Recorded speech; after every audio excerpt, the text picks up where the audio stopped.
Private రూమ్లో పోయి కూర్చున్నా. ఒక 10-15 మంది ఎమ్మెల్యేలు అందరం కూర్చోన్నాము.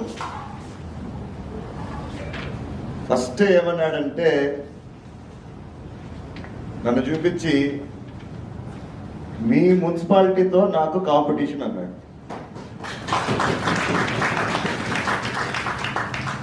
నేను డైరెక్ట్ ఒకటే చెప్పా, ఛాలెంజ్ యాక్సెప్టెడ్ ప్రొవైడెడ్ మీ మున్సిపాలిటీకి ఎంత నిధులు ఇస్తారో నాకంత శాంక్షన్ చేయండి అని. కానీ ఇక్కడ నిధులతో కాదు, నిజంగానే నేనైతే యాక్సెప్ట్ చేశా. నేను నన్ను నిధులు ఇచ్చినా ఇవ్వకపోయినా నా లెవెల్ బెస్ట్ ట్రై చేస్తా.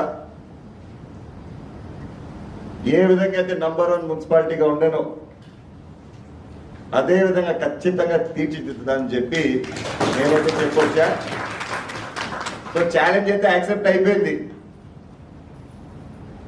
నేను ఫస్ట్ మొన్న రాగానే అక్కడి నుంచి కమిషనర్ గారితో కూర్చొని ఆదాయం ఎట్లా ఇంక్రీజ్ చేసుకోవాలా,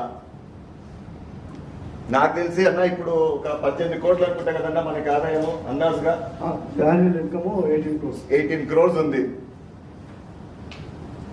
సో దయచేసి మీరు కూడా మీకున్న సలహాలు అయితేనేమి ఏమైనా వేరే ఐడియాస్ ఉంటే ఖచ్చితంగా ఆలోచించండి.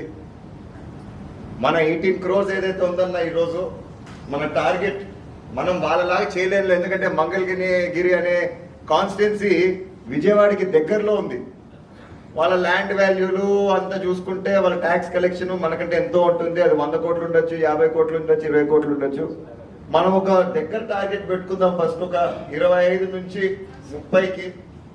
సో కొంచెం మన బిల్డింగ్స్ అవన్నీ కూడా విజిట్ చేద్దామన్నా. మళ్ళా ఒక రోజు మీరు ఫ్రీ టైం ఇస్తే కౌన్సిలర్స్ అందరం పోయి ఏ విధంగా మనం షాప్స్ ని డెవలప్ చేయొచ్చు, ఏ విధంగా మన ట్యాక్స్ కలెక్షన్ ఏదైతే ఉందో పన్నుల ద్వారా కరెక్ట్ గా మనం, నాకు తెలిసి ఇప్పటికే వీఆర్ అప్ టు 90% అయితే కన్నా ఎంత మన ఇంకా ఓన్లీ 2 crores మాత్రమే బ్యాలెన్స్ ఉంది. అంటే నిజం చెప్తున్నా మంగళగిరి కాన్స్టిట్యున్సీలో కూడా కలెక్ట్ చేయలేరు మన విధంగా ఇక్కడ కలెక్ట్ చేస్తానంటూ.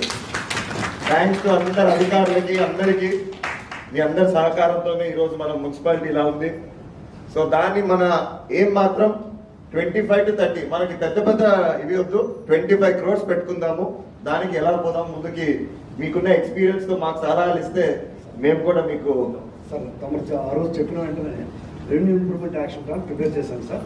మనం అనఫిషియల్ గా మన గౌరవ సభ్యులతో ఒకసారి సమావేశం ఏర్పాటు చేసుకుని దాన్ని చేసి మనం ఆన్ ఫీల్డ్ యాక్షన్ ఖచ్చితంగా ఏప్రిల్ 1 తారీఖు తర్వాత ఈ ఫైనాన్షియల్ ఇయర్ అయిపోతుంది సార్. నెక్స్ట్ మంత్ ఇంకొకటన్నా ఈ అసెంబ్లీ సమావేశాల్లో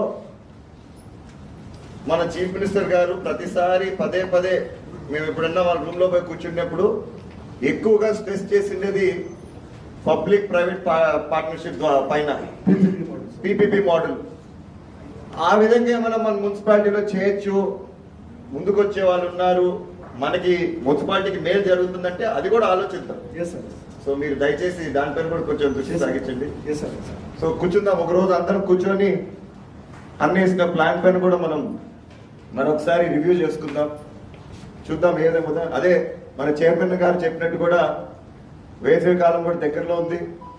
నేను పల్లెలు ఎక్కువ తిరుగుతున్నానంటే నేను ముఖ్యంగా నీటి సమస్య పైనే తిరుగుతూ ఉన్నాను.